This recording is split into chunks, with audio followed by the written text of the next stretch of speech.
हमने देखा पिछले 7 से 10 दिन के दौरान गज़ा हो, शाम हो, लुबनान हो, ईरान हो और उसके बाद फिर कतर की बारी आ गई है। तो ये तो वाज़ेह हो चुका कि इज़राइल किसी भी सूरत में मुज़ाकरात नहीं चाहता, मसालियत नहीं चाहता, क्योंकि मुज़ाकरात के लिए, मसालियत के लिए ही वहाँ पे हमास की क़यादत मौजूद थी जिसे निशाना बनाया गया। लेकिन कतर के अंदर सबसे बड़ा मिलिट्री बेस भी है अमेरिका का, उसके अंदर इस हमले के क्या असरात होंगे, क्या मैसेज दिया गया और क्या वाकई ये मान लिया जाए कि अमेरिका को पहले इतला नहीं थी इस जब से ये प्लानिंग हो रही थी? जी बहुत शुक्रिया जी। जहाँ तक तो इस हमले के हवाले से उसके जो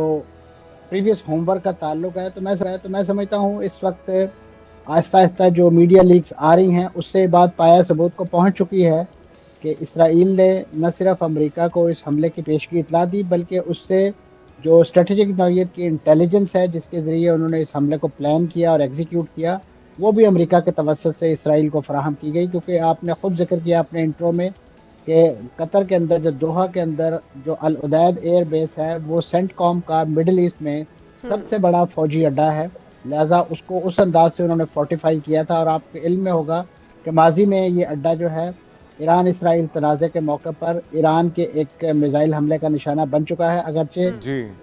उसको टारगेट को हिट उसने नहीं किया था, लेकिन बहरहाल एक सिंबॉलिक रिस्पॉन्स ज़रूर देखने में आया था।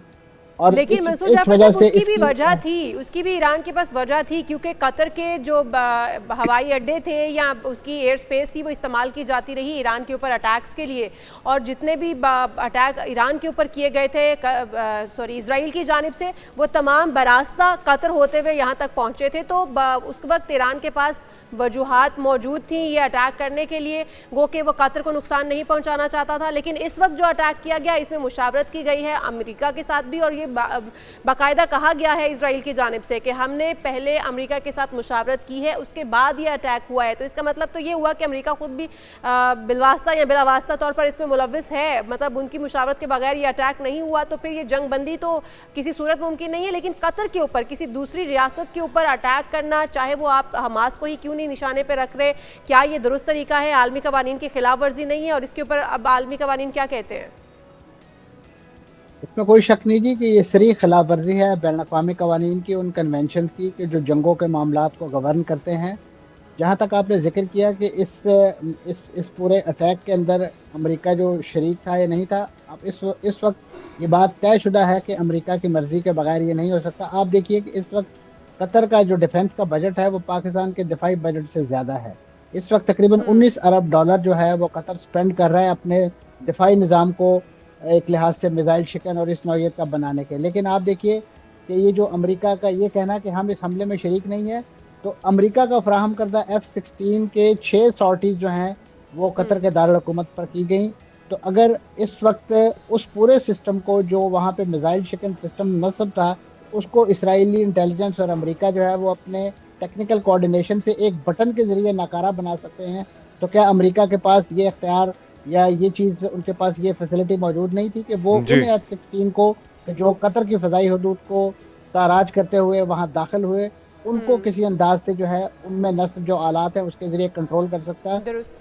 तो ये इस वक्त जिसे कहना चाहिए ये उज़र जो है ये काबिल कबूल नहीं हो सकता। अच्छा मंसूर साहब, ये जो इस वक्त सूरत हाल बनी हुई है, सऊदी अरब की तरफ से तमाम अरब ममालिक की तरफ से यकजहती का इज़हार किया जा रहा है, इस तरह की मुआवनत की बात की जा रही है, लेकिन हमें यह भी देखना होगा कि कतर ने अभी हालिया ट्रंप के दौरे कतर के दौरान उन्हें एयरफोर्स 1 का जो $400 मिलियन का जेट दिया है तोहफे में, $1 ट्रिलियन से ज़्यादा की इन्वेस्टमेंट की बात हो रही थी। इन सारी खातिर तवाज़ो के बावजूद बहरहाल अरब ममालिक अपनी सिक्योरिटी के लिए देखते तो अमेरिका की तरफ हैं, तो क्या रद्द-ए-अमल मुमकिना तौर पे हो सकता है इसके बाद? मैं समझता हूँ जी कि ये अरबों के लिए और ख़ास तौर पे जो खत्ते के मुतमव्वल अरब ममालिक हैं, खलीजी ममालिक हैं, उनकी आंखें खोलने के लिए ये हमला काफ़ी है कि इस वक्त अगर वो किसी थर्ड पार्टी की सिक्योरिटी अम्ब्रेला के नीचे अपनी सॉवरेनिटी का तहफ़्फ़ुज़ करना चाहेंगे तो वो कतन मुमकिन नहीं है। इस वक्त उन्हें अपने जो वसाइल हैं उन्हें मुज्तमा करना है। आपको याद होगा कि माजी में कतर जो है वो अपने कुछ पॉलिसी एजेंडाज़ की वजह से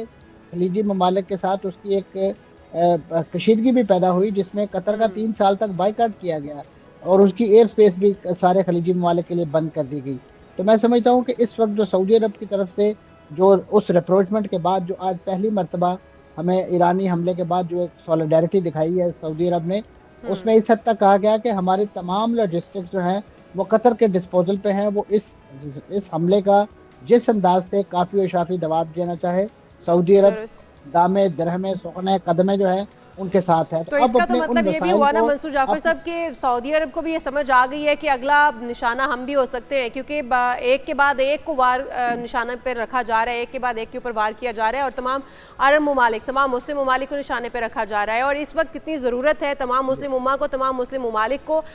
एक पेज पर होने की, क्योंकि अगर सिर्फ सऊदी अरब उनके साथ सॉलिडारिटी का इजहार कर रहा है ये काफ़ी नहीं होगा, बल्कि बाकी तमाम ममालिक को भी, UAE है, दीगर ममालिक हैं, उनको भी एक पेज पर होना होगा। और ये कितना इंपॉर्टेंट है ये वक्त, ये इसमें कोई शक नहीं कि जो सॉलिडारिटी इस वक्त सऊदी अरब ने दिखाई है, मैं समझता हूँ उसी नौईयत की सॉलिडारिटी जो है वो मुत्तहदा अरब अमारात समेत उन तमाम अरब मुल्कों को दिखानी चाहिए कि जिनके इस वक्त इसराइल के साथ सफारती ताल्लुकात हैं, उन्हें फिलफौर मुंजमद कर देना चाहिए। क्योंकि जिन बेसिस पे ये ताल्लुकात उस्तवार किए गए थे, UAE को कहा गया था कि हम वेस्ट बैंक को अनेक्स नहीं करेंगे, लेकिन आज आप देखिए कि वेस्ट बैंक को इसराइली रियासत में जम करने के हवाले से खुले ऐलानात हो रहे हैं, अमेरिका उसके हवाले से प्लान रोल आउट कर रहा है। ऐसे में वो माहिदा जो माहिदा इब्राहीम का लाता है, जो माजी में दस्तखत किए गए, और इसी तरीके से आपको मैं याद दिलाता चलूँ कि सितंबर ही के महीने में 1993 में जो माहिदा ओस्लो साइन किया था, जिसमें ये दो रियासती हल के हवाले से जो बुनियाद रखी गई थी, उसकी जितनी भी टाइमलाइन है उसको अमेरिका ने खुद अमेरिकी निगरानी में इसराइल वायलेट करता है, हालांकि खुद उस माहदे का गारंटर। अच्छा, जिस मुआहदे की आप बात कर रहे हैं, उस मुआहदे को कितना बड़ा झटका या नुकसान पहुंचेगा इस जाहिरियत के बाद? क्योंकि अरब ममालिक के अंदर बहरहाल सिंपैथीज तो पाई जाती थी, खुद कतर के बड़े अच्छे ताल्लुकात थे इजराइल के साथ, वही तो दरमियान में मसालित का किरदार अदा कर रहा था। तो आपको लगता है कि उस कॉज को भी इजराइल ने डैमेज किया है इस हरकत के बाद? और अमेरिका को कहाँ देख रहे हैं खड़ा? क्या वो बेबस है या पूरी तरह से उसकी आशीर्वाद है और वो बराबर का शरीक है इस तमाम अमल में? क्योंकि डोनाल्ड ट्रंप एक तरफ तो अमन का नोबेल इनाम हासिल करना चाहते हैं, जंग रुकवाने की बात करते हैं, फिर इस तरह की जारियत को वो सपोर्ट कर रहे हैं, या यहाँ पे उनका बस नहीं चल पा रहा? अमरीकी सरपरस्ती और कनावेंस के बगैर किसी किस्म की जो मिडिल ईस्ट के अंदर एक्टिविटी जो है वो इसराइल या कोई दूसरा तीसरा मुल्क जो है वो नहीं कर सकता। क्योंकि इस वक्त इस बात को ये तय कर लिया जाए कि इसराइल और अमेरिका की कनावेंस के साथ ये मामला जो है वो हुआ है। और इस वक्त जो आप जिक्र कर रहे हैं कि जो दीगर ममालिक हैं ख़ासतौर पे, उनको अपनी जो स्ट्रेटजीज है उसे रिविजिट करना होगा, क्योंकि अदरवाइज जिस अंदाज से अमेरिका और ख़ासतौर पे इसराइल उनकी तरफ से ये मैसेज, देखिए इसराइल का तो ये खुला ऐलान है, वो तो अपनी पार्लियामेंट की पेशानी पर ये लिख चुके हैं कि मुल्कों के या इसराइल मिन अल फुरात इलन नील। इस वक्त जो ग्रेटर मिडिल ईस्ट का जो नक्शा नेतन्याहू अक़वाम मुत्तहिदा में लहराते हैं, या अदरवाइज उनके वज़रा जो हैं इस वक्त वेस्ट बैंक की एनेक्सेशन के प्लान ऑन ग्राउंड जाके मीडिया को दिखाते हैं, तो वो तो एक खुला उनका। फिर इस सूरत हाल में मैं समझता हूँ जो सबसे बड़ा सवाल पैदा होता है कि वो जिसके बारे में बात की जा रही है कि फ़लस्तीनी गज़ा छोड़ दें, हमास गज़ा छोड़ दे, तो आपने वो गज़ा हवाले किसके करना है? आया उस महमूद अब्बास के कि जो इस पूरे कज़िये में 2.5 साल के अंदर वो गूंगे बहरे बने हुए हैं। बहुत सारे सवालात थे मंसूर जाफर साहब जो कि इस वक्त उठ रहे हैं, और खलीलुल हय्या की कुर्बानी के बाद क्या ये फ़लस्तीनियों की जंग यहाँ तक खत्म हो जाती है, यहाँ आज़ादी की जंग मज़ीद तूल पकड़ती है? यही इस वक्त बड़ा इम्पोर्टेंट है। आप अपनी बात मुकम्मल कर लीजिएगा। ये यहाँ थोड़ी सी तस्दीक ज़रूरी है कि खलील हय्या साहब जो हैं वो हयात हैं, उनके बेटे जो हैं वो इस कार्रवाई में जी वो उसमें शहीद हुए हैं, उनके बेटे जो हैं वो। बिल्कुल, बहुत शुक्रिया, बहुत शुक्रिया जाफर साहब।